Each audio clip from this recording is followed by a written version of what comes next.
members of the press. As you can see here, we have the Azimio team, both from Nairobi and the national office.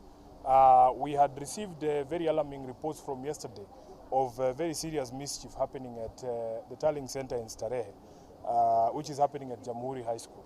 So today we have received information that in fact some suspects have been arrested with balloting material that has not been handled in a manner in which you would expect to see balloting material being handled. We expect that everything that remains at the polling station, including unmarked ballots, is recorded and then sealed inside the box whenever the POs are moving from the polling stations to the tallying center.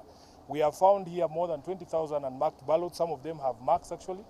Some of them have already been stamped at the back to indicate that they have already been issued. So, and what is happening, especially at this particular constituency, is that we have seen an inordinate number of PROs coming to claim that they have the boxes but they don't have the documentation for the results, and insisting that or suggesting or proposing that the ballot boxes are reopened so that a tallying or accounting exercise can be done at the tallying center. We want to send out a warning to all our agents across Nairobi. Do not allow any ballot box to be reopened at the tallying centers or at any other station in Nairobi, because this is the ukora that these people are doing. We have found ballot papers for the president, we have found ballot papers for the senator, we have found ballot papers even for the MCAs and all the other positions. So we want to tell the police in Nairobi, and the information that we have is that this web is bigger than just the PROs and the candidates involved. It is even including very senior members of the security establishment in Nairobi. So we want to tell them that we know what you're doing and that we will not countenance, we will not allow you to be able to mess with the will of the people of Nairobi and the people of Kenya. That is all, and probably, Junet, you want to say something? No. Mheshimiwa Shebesh? Maybe I just say that from yesterday we have been at Jamhuri. We have raised the concerns that have made us come here today.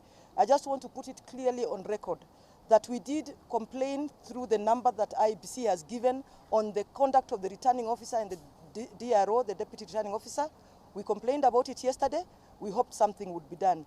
We actually also called the police and we said we were worried about the police officers who seem to be compromised. So everything that is happening now, it is not that we did not follow procedure. We followed all procedure that IEBC has laid out. But unfortunately, even with giving them that indication that something is going on, it has taken our own supporters to find these materials and to actually force these suspects to be brought here, which is very, very unfortunate. But I can tell you that in Nairobi, there is a big rigging plan and a scheme that is so orchestrated that it is sad at which level it has gone to, from IEBC itself, and that's why the officers are here, to the security agencies.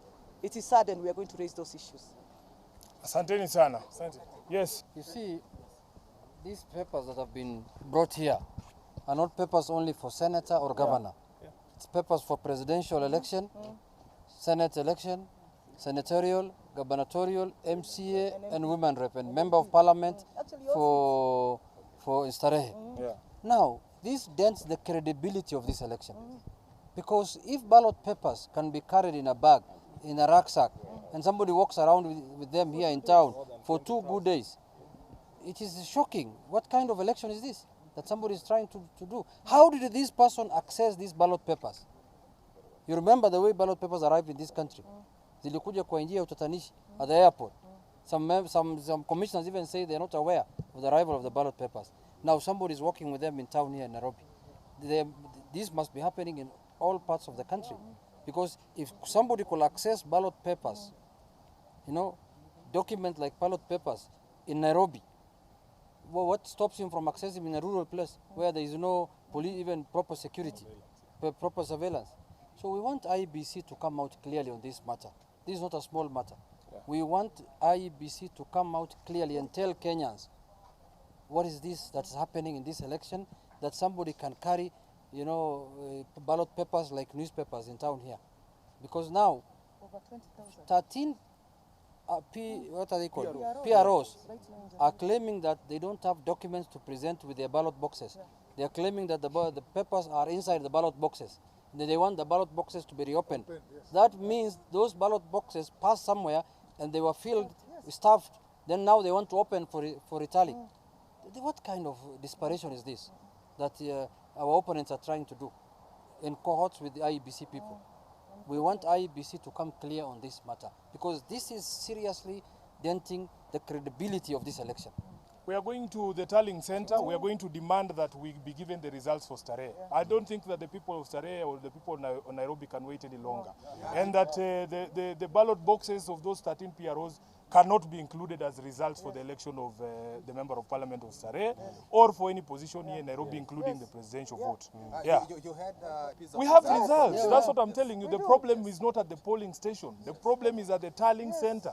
Yeah, where these PROs are showing up and telling us that they don't have documentation. Yet we were there. Yeah, yet we were there. We have forms that have been signed. What we are saying is there is a game that is being played and we will not countenance it. Let the results for Starehe be announced. Let the results for Nairobi be released. In fact, the county RO, Bwana Albert Gogo, instead of sitting there in Kasarani, I don't know what he's waiting for. You see, and again, in this election, IEBC officials have been arrested in Narok. IEBC officials have been arrested in Northeastern. IEBC officials have been arrested in Nyanza, in Ndiwa, in Homa Bay. IEBC officials have been arrested for malpractices all over the country. All over the country. What kind of election is this that they were conducting? All over the country, IEBC officials have been arrested. It has never happened before. This is the only election where even some elections were postponed. Gubernatorial elections in Kakamega, in Mombasa, you know, in National Assembly elections, in Pokot and elsewhere. I think IEBC needs to come out clear. The other issue is about the MCRs. And we have seen the training that was given to these IEBC returning officers. This is how much you add for some officer, for you the people, and this is how much you reduce for Azimio team.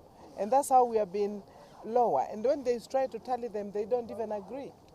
So this has got to be done once again. And I do not think it is only Starehe. I think it's all the constituencies of Nairobi.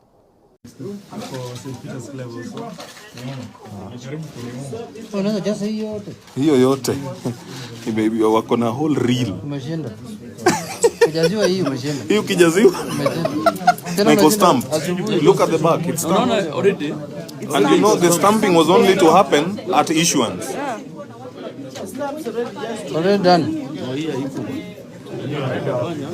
This one is already stamped. Oh, stamps unanunua hapa town. Fungua hiyo page tena Governor. Rudi kwa ile page ya kina women rep. The calculations. The calculations I'll send you. The way they've calculated, like Senator Margaret Wanjiru should get 223. Yeah. Sifuna gets 145. Anapewa matiki. They were now going to mark. Yeah. They were supposed to go and mark all of them and put in a ballot box and take two.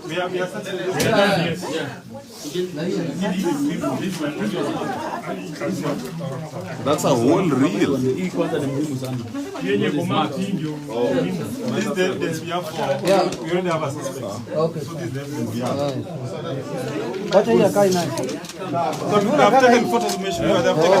Serial numbers.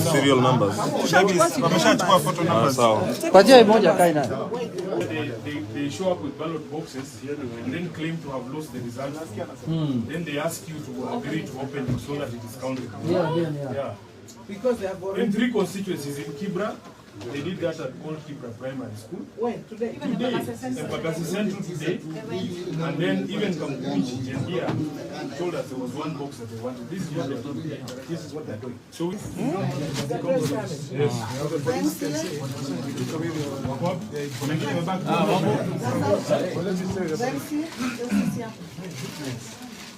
They can have that. Yes. Not they can, they have. They have it. But we also need to find out. Are these IEBC real materials or ni yao kando? No, hii ni IEBC. Hii ni IEBC. Ni IEBC. What we'll do, we'll verify. No, yes. These are ours. Because they can also have their own materials like Possible. because in Bomas of Kenya, what has come there, they are trying to check and find that they